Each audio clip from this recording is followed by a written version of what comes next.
एक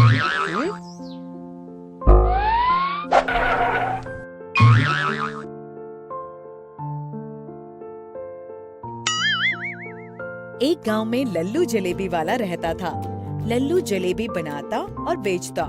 सुबह से शाम लल्लू की दुकान पर जलेबी खाने वालों की लाइन लगी रहती। यहाँ तक कि उसकी जलेबी खाने दूर गांव से लोग आते। अरे भाई, इस लल्लू के हाथ में तो जादू है। क्या जलेबी बनाता है ये।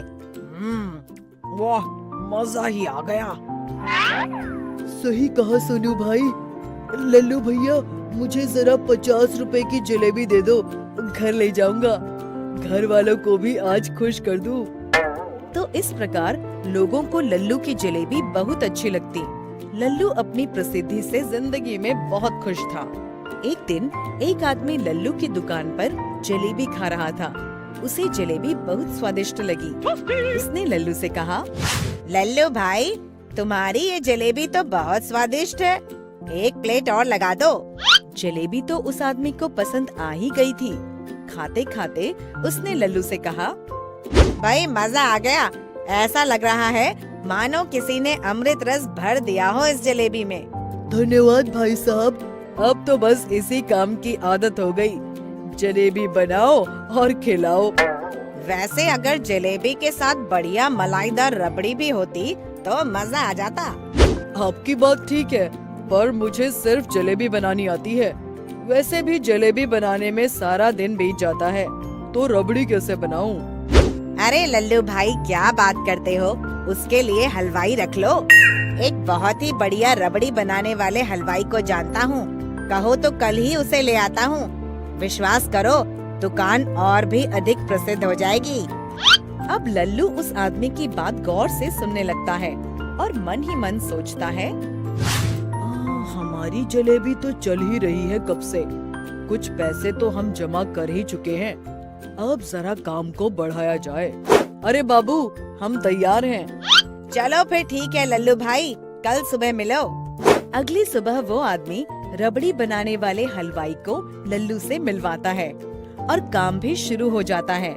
अब लल्लू की दुकान पर जलेबी और रबड़ी का बोर्ड लग जाता है। ग्राहक दोनों का स्वाद लेने लगते हैं। हर ग्राहक को जलेबी के साथ रबड़ी खाने की इच्छा जरूर होती। ग्राहकों को जलेबी और रबड़ी का स्वाद खूब भाने लगा। धीरे धीरे रबड़ी वाला भी लल्लू से जलेबी बनाना सीख लेता है। इसी प्रकार कुछ दिन बीत जाते हैं। एक दिन रबड़ी वाला लल्लू से आके कहता है, अरे लल्लू भैया, हम शहर तक जा रहे हैं सामान लेके। 2 दिन में आ जाएंगे। ठीक है भाई, आ जाना जल्दी। अगली सुबह लल्लू की दुकान पर ग्राहकों की भीड़ लग जाती है। जरा रबड़ी जलेबी लगा दो 1 प्लेट। अभी तो सिर्फ जलेबी है भाई, जलेबी खाओ। पर लल्लू भैया, जलेबी के साथ मलाईदार रबड़ी का मजा ही अलग है। बिना रबड़ी के जलेबी का स्वाद नहीं आता। सभी ग्राहक वापस चले जाते हैं और धीरे धीरे लल्लू की दुकान पर ग्राहक आना कम हो जाते हैं और लल्लू चिंतित होने लगता है। तभी एक ग्राहक लल्लू को चिंतित देख उसकी दुकान पर आता है।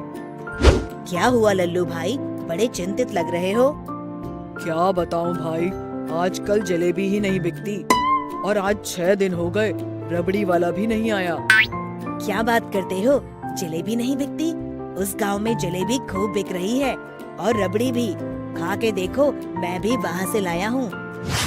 लल्लू रबड़ी और जलेबी खा के बोलता है, अरे ये जलेबी और रबड़ी बिल्कुल हमारे जैसी ही बनाई है। जरा चल के देखें, ये कौन है? तभी लल्लू दूसरे गांव के दुकान पर जाता है और देखता है कि वही हलवाई जो उसकी दुकान पर था, वहाँ रबड़ी और जलेबी बना रहा है। और ये क्या, वही दूसरा आदमी जिसने उस हलवाई को भेजा था, वो जलेबी बना रहा है। ये देख लल्लू हैरान हो जाता है। लल्लू समझ जाता है कि उन दोनों ने लल्लू को लल्लू बना दिया और जलेबी के सभी ग्राहक भी अपनी दुकान पर ले गए। अरे ई का हो गया, ई तो गई भैंस पानी में। शिक्षा, कभी भी किसी अनजान आदमी पर आंख बंद करके विश्वास नहीं करना चाहिए। हमेशा सूझबूझ के साथ ही किसी पर विश्वास करना चाहिए। हमें उम्मीद है बच्चों कि आपको ये कहानी पसंद आई होगी, तो कृपया हमारे चैनल को सब्सक्राइब करें और अपडेट्स के लिए बेल के आइकन पर क्लिक करें। और हाँ, इस वीडियो को शेयर और लाइक करना ना भूलें। Bye bye.